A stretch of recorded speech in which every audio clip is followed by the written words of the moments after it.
Hello everyone. अनसरकारी में आप सभी का स्वागत है। और आज हम उसी पैटर्न पर प्रीलिम्स के क्वेश्चन सॉल्व कर रहे हैं, जिसमें हम पॉलिटी के क्वेश्चन देख रहे हैं, जहाँ हमने जुडिशरी से रिलेटेड सारी चीज़ें डिटेल कवर की है अपनी पुरानी वीडियोस के अंदर, जो आप देख सकते हैं, जिसके अंदर हमने नॉर्मल प्रोसीजरल जस्टिस के अलावा एडीआर की भी बात। कल हमने क्वेश्चन कर लिए थे क्वेश्चन नंबर 9 तक। आज हम शुरू करते हैं क्वेश्चन 10 से। तो which one of the following chief justice of India who was a CJ when PIL was introduced.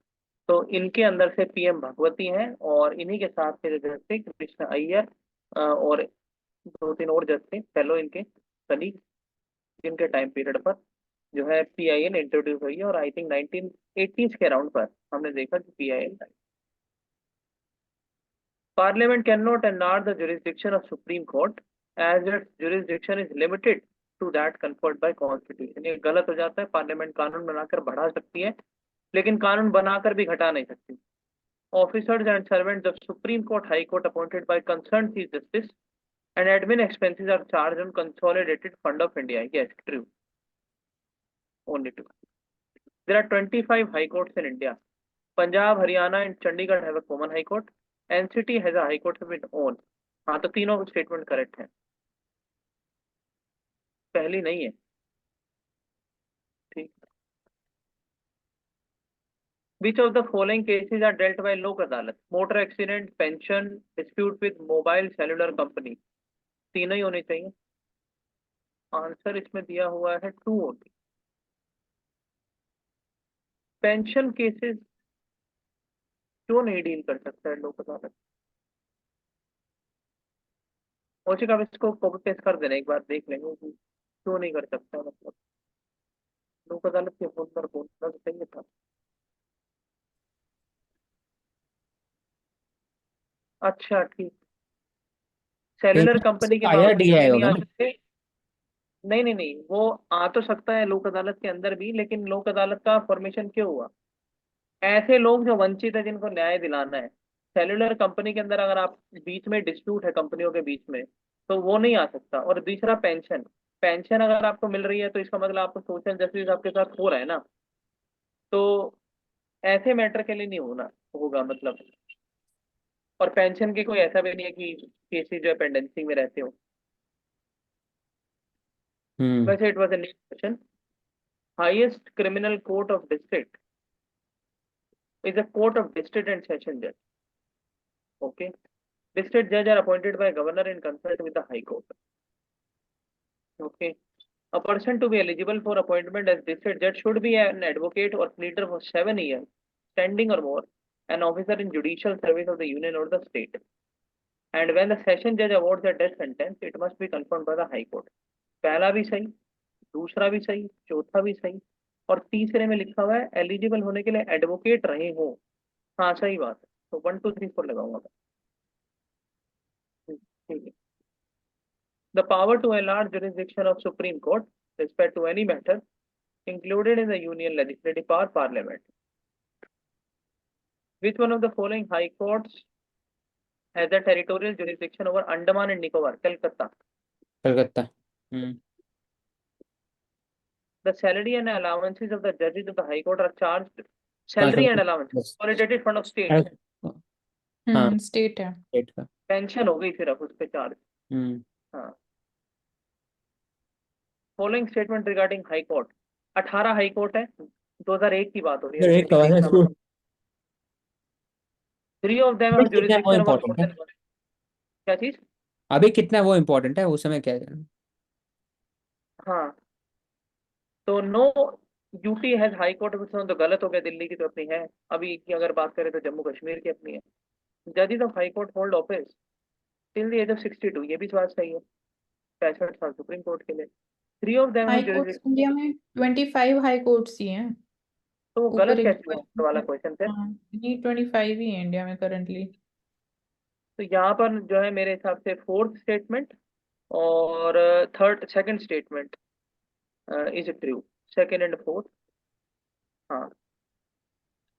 Supreme Court tender advice to president on matter of law or fact on its own initiative. गलत। If seek advice fundamental right नहीं, unity integrity नहीं, इफिसिक्स second भाई बी होना second ही चाहिए। Hmm concept of PIL originated in US. US Willful disobedience or non-compliance of the court order and use of derogatory language about the judicial behavior amount to contempt of 1990. हाँ ये भी गलत लिखा हुआ, 1971 होता है। Judicial activism cannot be practiced without arming the judiciary with punitive power to punish contemptuous behavior. judicial activism cannot be practiced without arming the judiciary powers to- गलत है ये। गलत है हाँ। वन लाइन वन से only हाँ one correct. नहीं, यहाँ पे तो हमारा ही गलत हो गया, करेक्ट बोल रहे हो उसको, इवन एक्सप्लेनेशन भी सही बता रहे हैं। अच्छा नहीं नहीं, दोनों सही है, करेक्ट एक्सप्लेनेशन नहीं है, ठीक है। यानी judicial activism can not be practice without arming judiciary with punitive power. अच्छा, यानी जुडिशियल एक्टिविज्म करने का तभी फायदा जब जजिस के और पावर होगी कि वो जो है पनिशमेंट भी दे सकते हैं। नहीं लेकिन जुडिशियल एक्टिविज्म तो हम तब भी बोलते हैं ना कि मतलब कि वो लेजिस्लेटिव पावर्स होती है लेकिन जुडिशरी उस पर जजमेंट डिलीवर कर रहा है तो हाँ, तो खाली डिलीवर किया तो सेंस में। नहीं, जैसे डिलीवर किया तो उसका इम्प्लीमेंटेशन होने की बात है, यानी इम्प्लीमेंट करवा पा रहा है, पावर है उसके पास, सेपरेशन ऑफ पावर पे डिसीजन तो दिया लेकिन क्या इम्प्लीमेंट करवा देगा, तो वो बात हो रही है। ठीक है। The power of supreme court to decide dispute with original jurisdiction. When the CGI of High Court act in admin capacity subject to writ jurisdiction of any other judge of High Court, special control exercises CGI, discretionary power of the governor, special power provided by CM. I think पहला होना चाहिए।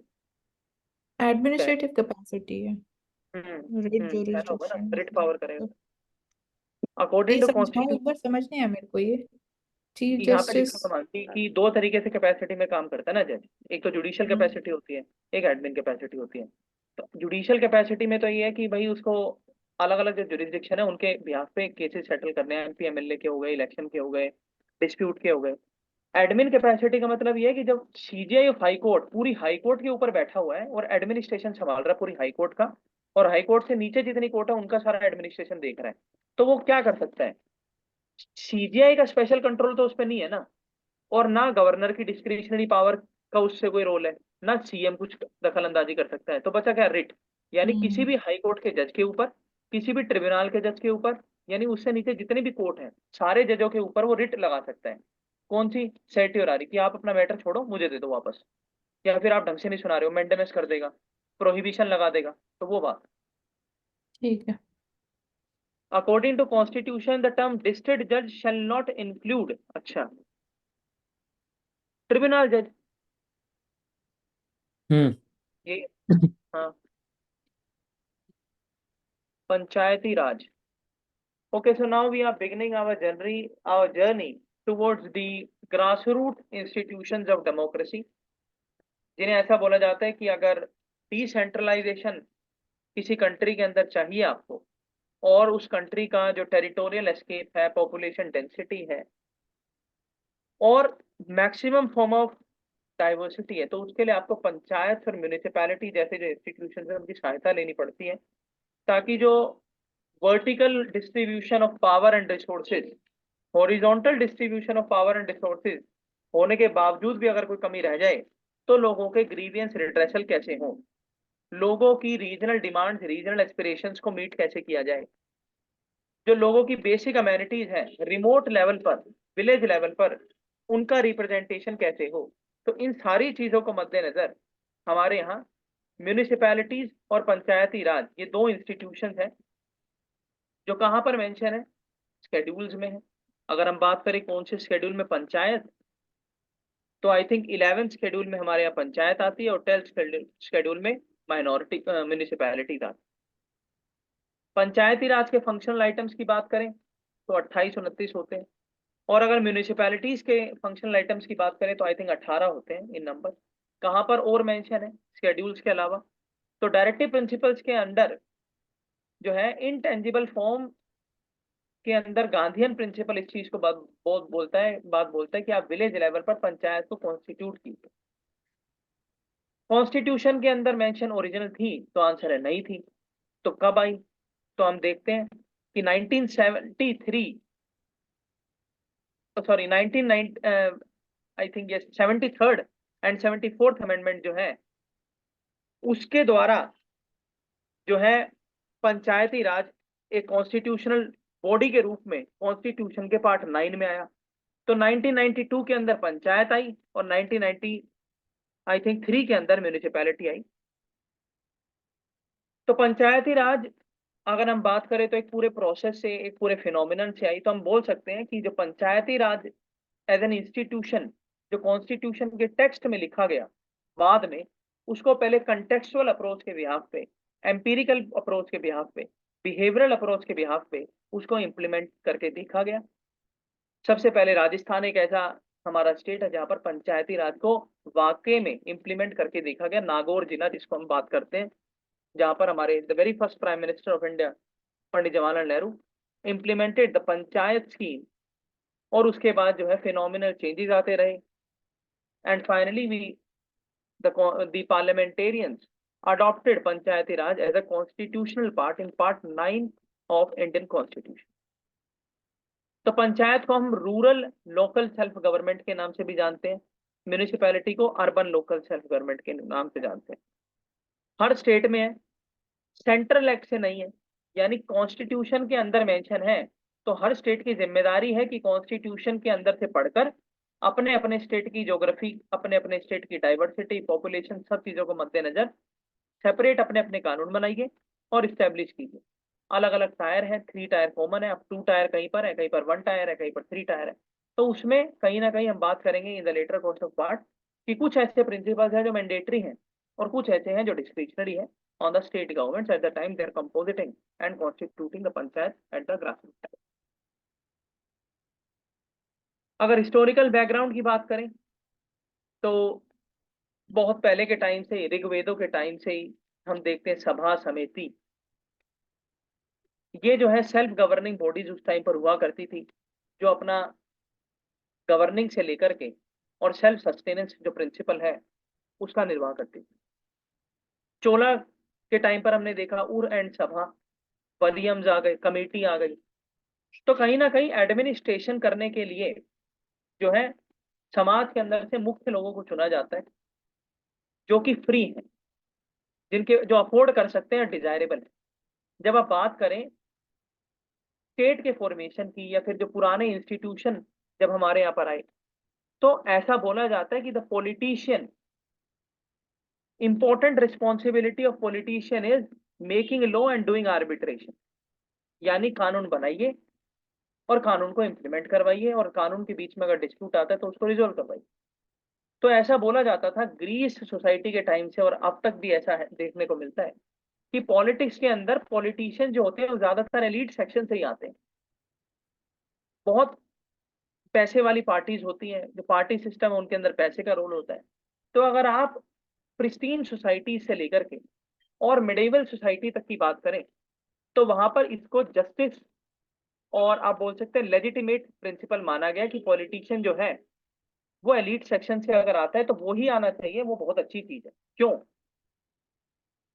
उसके पास labour है, उसके पास serviceman है, उसके पास पैसा है, तो घर की जो काम काज है वो छोड़ सकता है और बड़े काम के अंदर अपने इंटरेस्ट डाल सकता है।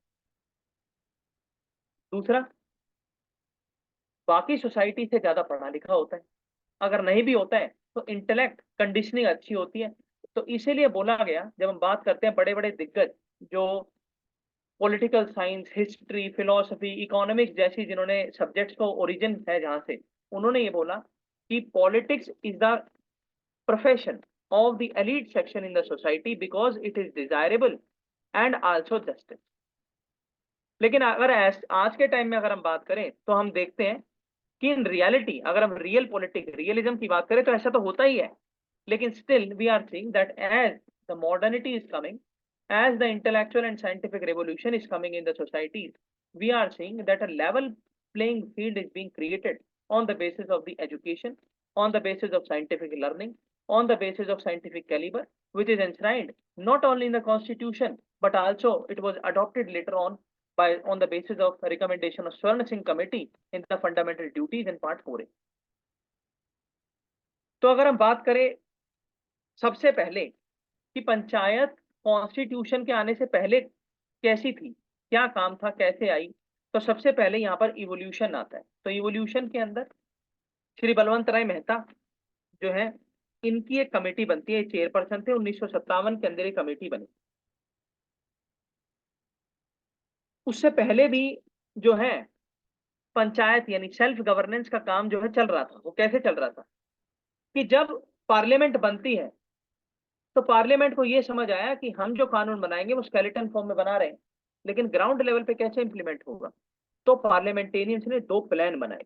सबसे पहला था कम्युनिटी डेवलपमेंट प्रोग्राम 1952, यानी कम्युनिटी लेवल पर लोग कैसे इंप्लीमेंट हो वहां पर देखा जाएगा। और नेशनल एक्सटेंशन सर्विस, यानी जो नेशनल कानून बने वो किस तरीके से एक्सटेंडेड फॉर्म में ग्रास रूट लेवल तक जाएं। लेकिन देखा गया कि ये दोनों चीजें इतनी ज्यादा इफेक्टिव नहीं हो पाई। तो इन दोनों चीजों की एफिकेसी को स्टडी करने के लिए कमेटी बनाई गई थी, बलवंत राय मेहता कमेटी 1957 में। तो इसने क्या रिकमेंड किया, इसने कहा कि हमें डिसेंट्रलाइजेशन अगर करना है तो डेमोक्रेटिक डिसेंट्रलाइजेशन करना बड़ा जरूरी है। डेमोक्रेटिक डिसेंट्रलाइजेशन का मतलब यहाँ क्या है, एक होता है डिसेंट्रलाइजेशन कि आप दान में पैसा दे दो कि लो भाई पैसा इस्तेमाल करो, मौज करो। लेकिन डेमोक्रेटिक डिसेंट्रलाइजेशन का मतलब क्या है कि हम आपको ना केवल पैसा दे रहे हैं, ना केवल पावर दे रहे हैं, ना केवल रिसोर्सेज दे रहे हैं, हम आपको रिप्रेजेंटेटिव बना रहे हैं ग्रास रूट लेवल पर, ताकि आप जो है एक चैनल ऑफ कम्युनिकेशन बने हमारे बीच में, जो हम ऊपर टॉप पोजीशन पर बैठे हैं और नीचे जो ग्रामीण लेवल पर जीते हैं।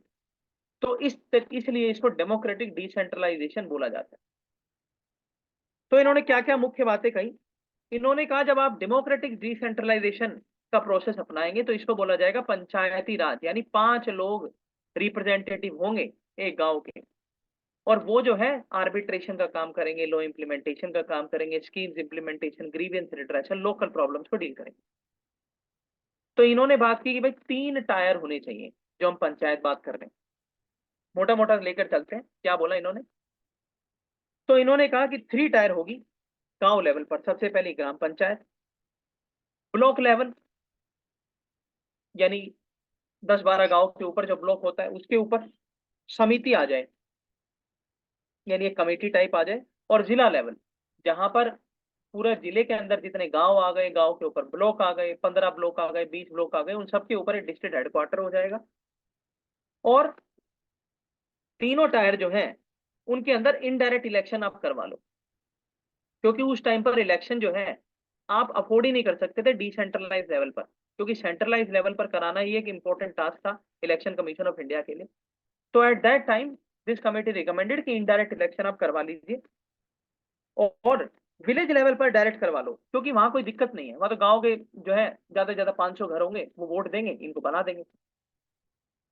और जिला पंचायत और पंचायत समिति ब्लॉक लेवल और डिस्ट्रिक्ट लेवल पर इनडायरेक्ट आप करवा देना।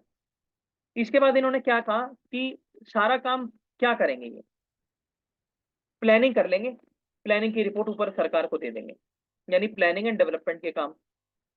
दूसरा, जो जो पंचायत से ऊपर 2 टायर हैं वो पंचायत को सुपरवाइज करेंगे, कोऑर्डिनेट करेंगे और एडवाइज करेंगे। जिला परिषद पर जो है ऑल इंडिया सर्विस के ऑफिसर बिठाए जाए, यानी आईएएस ऑफिसर डिस्ट्रिक्ट कलेक्ट्रेट उसको हेड करेगा। और जो ऊपर वाली सरकारें हैं, चाहे वो सेंटर की हो, स्टेट की हो, वो इनफ पावर दे डिस्ट्रिक्ट कलेक्टर को, इनफ रिसोर्सेज दे।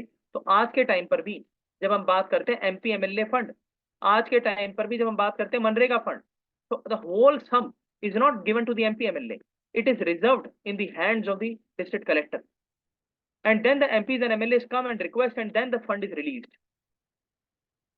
पंचायत के लिए सेंट्रल स्पॉन्सर्ड स्कीम जो आती है, सारा पैसा डिस्ट्रिक्ट कलेक्ट्रेट के पास होता है। द पंचायत, जब हमने बात की कि क्या दिक्कत है पंचायत के अंदर, तो we will study in the later part of the course कि इस तरीके से जो सरपंच होते हैं, पंचायत समिति के हेड होते हैं, जब वो जाते हैं तो डिस्ट्रिक्ट कलेक्ट्रेट उनको एंटरटेन नहीं करता, जिसकी वजह से डिवोल्यूशन ऑफ फंड नहीं हो पाता है, डिस्ट्रीब्यूशन ऑफ पावर नहीं हो पाता। तो सेंट्रलाइजेशन टेंडेंसी यहाँ पर देखने को मिलती है। तो इनकी जो रिकमेंडेशन थी इस कमेटी की, इनकी ये रिकमेंडेशन थी जो कि एक्सेप्ट की गई, किसके द्वारा। आज के टाइम पर हमारे यहाँ नीति आयोग है, लेकिन उस टाइम पर जो है हमारे वहाँ नेशनल डेवलपमेंट जो है काउंसिल होती थी। I think it was headed by the prime minister itself. तो तो इस चीज को, इनकी रिकमेंडेशंस को माना गया और इनकी रिकमेंडेशंस के बिहाफ पर ही राजस्थान के नागौर डिस्ट्रिक्ट के अंदर जो है इस्टेब्लिश की गई। और हम जानते हैं कि महात्मा गांधी जी जिन्होंने पंचायत को प्रमोट किया डायरेक्टिव प्रिंसिपल के अंदर, उनकी जो बर्थ डेट है आई थिंक 2 अक्टूबर 1959, वहां पर जो है इनोग्रेट हुआ। और उसके बाद दूसरा जो स्टेट राजस्थान के बाद बना पंचायत को लाने वाला, दैट वाज आंध्र प्रदेश। तो this is all about Balwant Rai Mehta committee. अगर हम बात करें दूसरी कमेटी जो कि मोरारजी देसाई जी की टाइम पर आ रही है 1977 में, तो here the role was of Janata government. जब पहले हमने देखा तो that was Congress government, here the role is of Janata government. तो यहां पर एक थिन लाइन ऑफ डिफरेंस है, बाकी चीजें सारी सेम है। देख लेते हैं क्या है। तो अशोक मेहता जो है, इन्होंने ये कमेटी के हेड बने और इनको बोला गया था कि आप जो पंचायती राज राजस्थान में आंध्र प्रदेश में आई उसको और कैसे रोबस्ट अप करोगे, कैसे उसका डिक्लाइनिंग ट्रेंड आप रोकोगे। तो इन्होंने क्या कर दिया, इन्होंने कहा कि आप जो है विलेज लेवल हटा दो, आप डायरेक्ट करो जिला परिषद, जिला पंचायत, डिस्ट्रिक्ट कलेक्टर बैठेगा, और ब्लॉक को बड़ा कर दो, मंडल बना दो, यानी बड़े ब्लॉक कर दो, विलेज हटाई दो। इन्होंने ये रिकमेंडेशन दी। इन्होंने बोला कि जो प्लानिंग का काम विलेज पंचायत करती थी उससे लेकर आप जिला परिषद, यानी इन्होंने कहीं ना कहीं सेंट्रलाइजेशन को बढ़ा दिया दोबारा से। इन्होंने बोला कि ऑफिशियल पार्टिसिपेशन होगा भाई हर पॉलिटिकल पार्टी का पंचायत के इलेक्शंस में। तो इससे क्या हुआ, पॉलिटिसाइजेशन हो गया। इसके बाद इन्होंने क्या बोला कि टैक्सेशन, तो हम बात करते हैं आज के टाइम पे भी फॉर्मलाइजेशन ऑफ इकोनॉमी, तो हम देख सकते हैं किस तरीके से जो करंट गवर्नमेंट है उसकी रूट्स हम जनता गवर्नमेंट से देखते हैं, जो कि टैक्सेशन को कहीं ना कहीं प्रमोट करती है, and that is obviously good thing. तो इन्होंने बोला कंपल्सरी पावर दो टैक्स की पंचायत को, ताकि वो खुद अपना रिसोर्स करें, हम कितना दे महीने, आप खुद भी जनरेट करो। इन्होंने ही बात की कि पैसा अगर आप जनरेट करोगे तो आपके ऊपर भी हम कुछ करेंगे, चेक्स एंड बैलेंस लगाएंगे, सोशल ऑडिट होगी आपकी। इन्होंने बोला कि अगर पॉलिटिसाइजेशन हो रहा है, यानी पॉलिटिकल इलेक्शन, पॉलिटिकल पार्टीज के लोग आएंगे, तो इससे क्या हो सकता है, इससे स्टेट गवर्नमेंट जो है, जिसकी गवर्नमेंट वो तानाशाही दिखा सकती है। लेकिन उसको प्रिवेंट करने के लिए उन्होंने क्या कहा कि स्टेट गवर्नमेंट सुपर सेशन नहीं कर सकती, यानी 6 महीने के अंदर अंदर इलेक्शन करवाइए आप, अगर ऐसा कुछ मामला है तो 6 महीने के अंदर इलेक्शन होगा। इसके बाद ना केवल ग्राम पंचायत, ब्लॉक पंचायत, आप न्याय पंचायत, जुडिशियल पंचायत भी सेटअप करो और उसके अंदर जज बैठाओ, जो डिस्ट्रिक्ट जज हो या फिर एडिशनल सेशन जज हो, इनको बैठाओ। तो जुडिशियल मैटर को भी लाने वाले जो है 1977 के अंदर हम बोल सकते हैं अशोक मेहता कमेटी। और इन्होंने कहा कि पॉलिसी मैटर बेशक से नीचे दे दो, लेकिन डेवलपमेंट कैसे होगा ये डिस्ट्रिक्ट लेवल तय करेगा, डिस्ट्रिक्ट कलेक्टर जिला परिषद में वो तय करेंगे। और इन्होंने एक बात की कि हर स्टेट गवर्नमेंट के अंदर आप पंचायती राज मिनिस्टर को भी लेकर आओ, एक नई पोजीशन, नया पोर्टफोलियो बनाओ। मिनिस्ट्री, स्टेट में डिपार्टमेंट कहते हैं मिनिस्ट्री को, तो department of Panchayati Raj her state के अंदर आना चाहिए। इन्होंने ये भी बोला कि भाई वल्नरेबल सेक्शन का क्या होगा, तो SC ST कैंडिडेट के लिए आप रिजर्व कर दो सीटें। और इन्होंने पहली बार कहा कि कॉन्स्टिट्यूशनल स्टेटस अगर आपने दिया तो बहुत अच्छे तरीके से जो है कंट्री के अंदर ग्रास रूट डेवलपमेंट हो सकता है। लेकिन हम देखते हैं कि इतनी सारी रिकमेंडेशन देने के बाद दोबारा से जो है तख्ता पलट होता है सरकार का, और आई थिंक राजीव गांधी जी की गवर्नमेंट आती है, आई थिंक इंदिरा गांधी जी की गवर्नमेंट आती है दोबारा से, जिसके बाद इनकी रिकमेंडेशंस फिर पानी फिर जाता है, नहीं मानी जाती। तो इसके बाद इंदिरा गांधी जी ने दोबारा एक कमेटी बनाई, GVK Rao committee, this is GVK Rao committee. तो 1985 के अंदर ये कमेटी बनी, और उस टाइम का जो प्लानिंग कमीशन था उसने रिकमेंड किया था कि इस तरह की एक कमेटी होनी चाहिए, क्योंकि जो मोरारजी देसाई के टाइम पे अशोक मेहता जी ने बोला कुछ बात सही है। तो इन्होंने क्या कहा कि जो ब्यूरोक्रेटिक एलिमेंट है हम उनको नहीं चाहते, हम डिस्ट्रिक्ट कलेक्टर को इतनी पावर नहीं दे सकते। दूसरा, अगर आप डिस्ट्रिक्ट कलेक्टर यानी डिस्ट्रिक्ट लेवल की पंचायत तो उसी को पावर दे देंगे तो पंचायत रही क्या। तो इन्होंने बोला इनकी क्या रिकमेंडेशन थी? इन्होंने बोला कि डिस्ट्रिक्ट लेवल पर जो जिला परिषद होगी उसके दो काम होंगे सिर्फ, पहला प्लानिंग करो, दूसरा डेवलपमेंट करो। इंप्लीमेंटेशन का काम ब्लॉक लेवल करेगी, विलेज लेवल करेगी। इसके बाद क्या बोला कि कुछ ऐसे मैटर्स होंगे प्लानिंग के जो आप डिस्ट्रिक्ट के पास होंगे लेकिन कंसल्टेशन लोगे विलेज लेवल तक। और इन्होंने बोला कि डिस्ट्रिक्ट लेवल पर जितने जो आप जिला परिषद आपने बनाया पंचायत के लिए, इनको चेक्स एंड बैलेंस कौन करेगा? तो इन्होंने बोला कि एक ऐसा काम आज के टाइम पे हम सीओ भी बोलते हैं, सीओ पंचायत, सीओ देवघर, जिनकी हमने बात भी की थी, और इलेक्शन टाइमली बेसिस पर हो।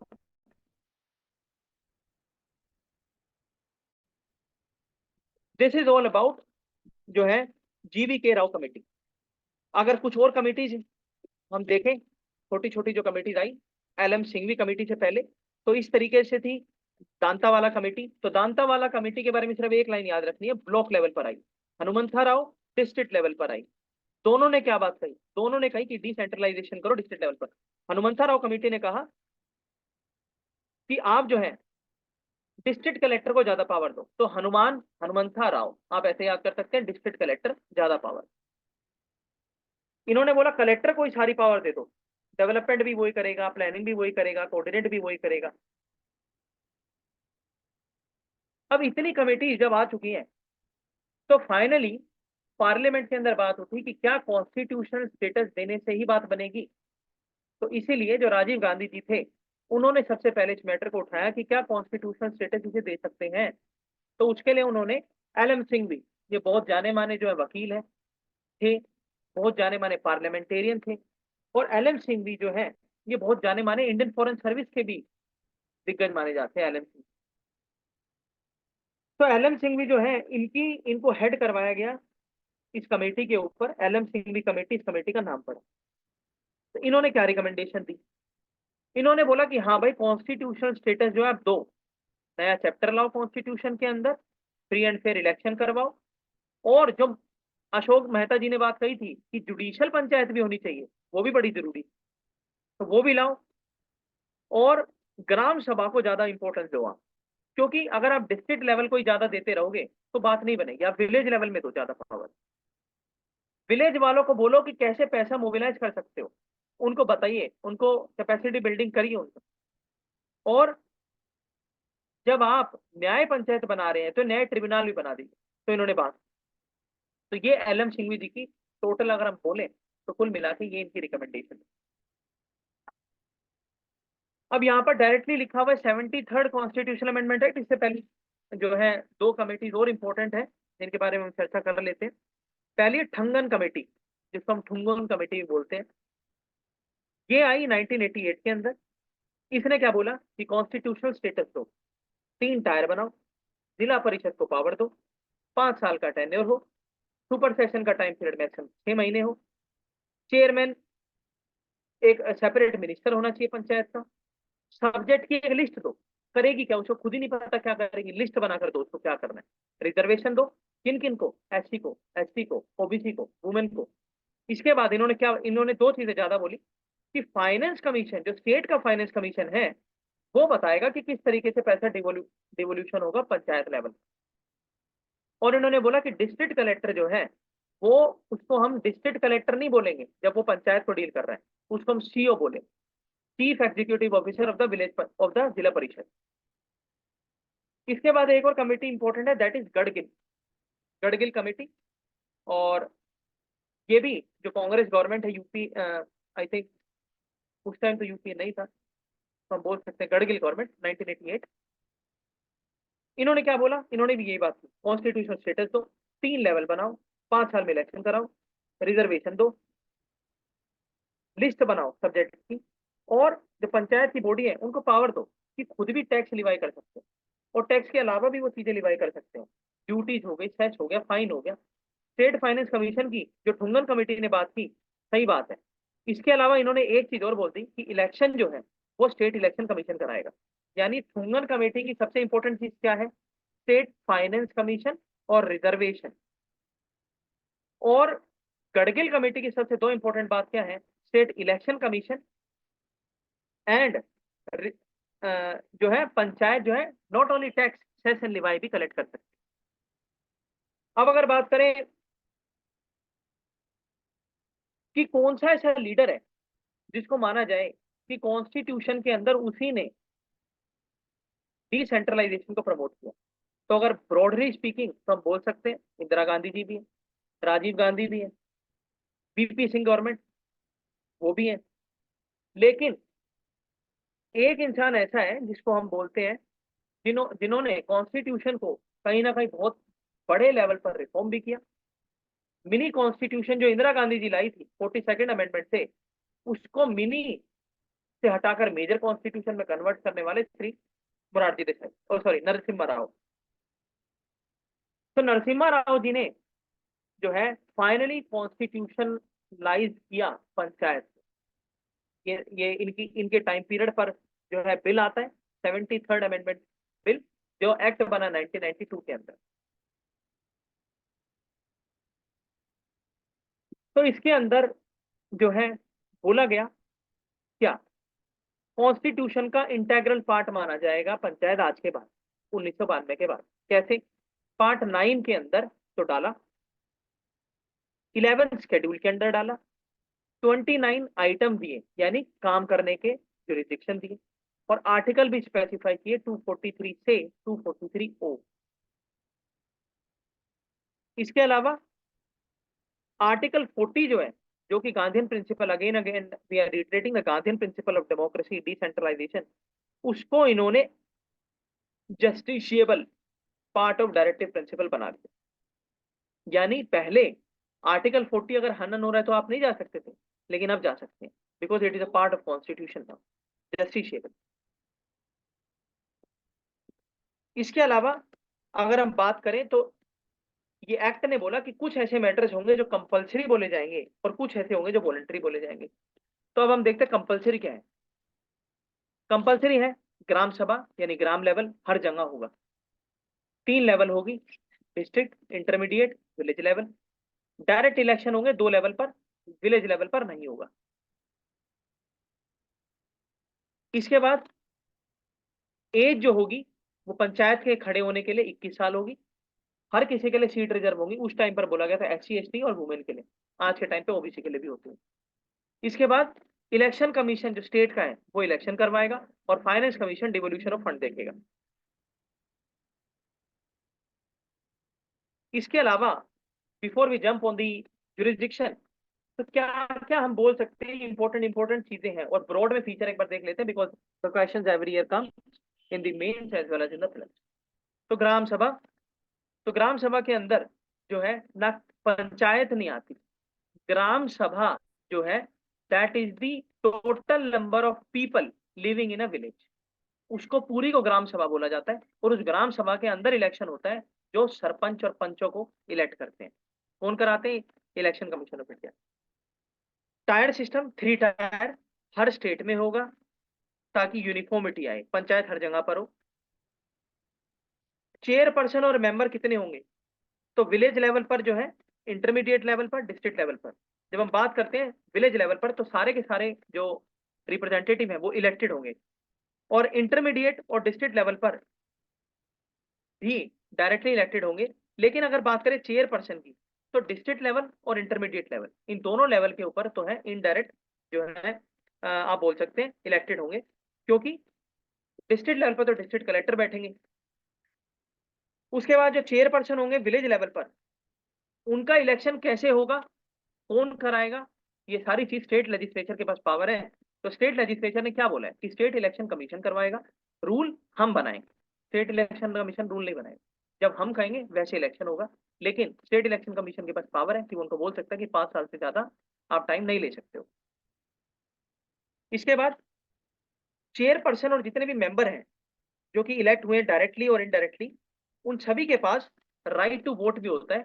किसी भी मीटिंग के अंदर कोई भी डिस्कशन है, आपके पास वोट है, आप डाल सकते हैं, ताकि कंसेंसस बिल्डिंग हो सके, यूनैनिमस डिसीजन आए। रिजर्वेशन हमने बात की कि हर पंचायत के अंदर, हर स्टेट के अंदर तीनों लेवल पर रिजर्वेशन होगा, यानी 1 टायर, 2 टायर, 3 टायर, इसमें शेड्यूल कास्ट, शेड्यूल ट्राइब के लिए, किस बिहाफ पर, जितनी उनकी पॉपुलेशन है उसके बिहाफ पर। इसका भी कानून कौन बनाएगा? इलेक्शन कमीशन नहीं, स्टेट लेजिस्लेचर जो है कानून बनाएगा। और स्टेट लेजिस्लेचर रिजर्वेशन दे भी सकता है चेयर लेवल पर भी, यानी चेयरपर्सन के अंदर भी दे सकता है, विलेज लेवल पर और नंबर 2 और नंबर 3 लेवल पर भी, SC ST के लिए। और जब हम बात करते हैं पंचायत में, तो कॉन्स्टिट्यूशन ने सबसे पहले जो वुमेन को जो है रिजर्वेशन दी, वो पंचायत के अंदर दी, that is 1/3 of the total population of that particular area. और ना केवल जो है मेंबर्स में, बल्कि चेयरपर्सन में भी हर लेवल पर जो है वुमेन को रिप्रेजेंटेशन है। लेकिन यहीं पर एक इल भी है इसका, कि पति पंचायत जैसी प्रैक्टिसेस होती हैं, तो उसको कम करने के लिए हमें चाहिए कि कैपेसिटी बिल्डिंग ऑफ वुमेन का जो है बिहेवियरल रिवोल्यूशन लाया जाए सोसाइटी के अंदर, NGO सेल्फ हेल्प ग्रुप्स से उनका फाइनेंशियल जो स्टेटस है उसको बढ़ाया जाए। और कहीं ना कहीं जो हम बात करते हैं कि ऐसे जो नोबल एग्जाम्पल्स हैं जहाँ पर महिलाओं ने कुछ इनोवेटिव काम करके दिखाया है पंचायत के अंदर, जब हम बात करते हैं जस्ट 24 साल की लड़की जो है केरला के अंदर पंचायत की हेड बनती है ब्लॉक लेवल पर। So such kind of example should be promoted by the advertisement and the media agency so that a behavioral revolution can come in the society. इसके अलावा कंटिन्यू विद नेक्स्ट वन क्योंकि खत्म। अच्छा ठीक है, okay, so tomorrow we will continue our series.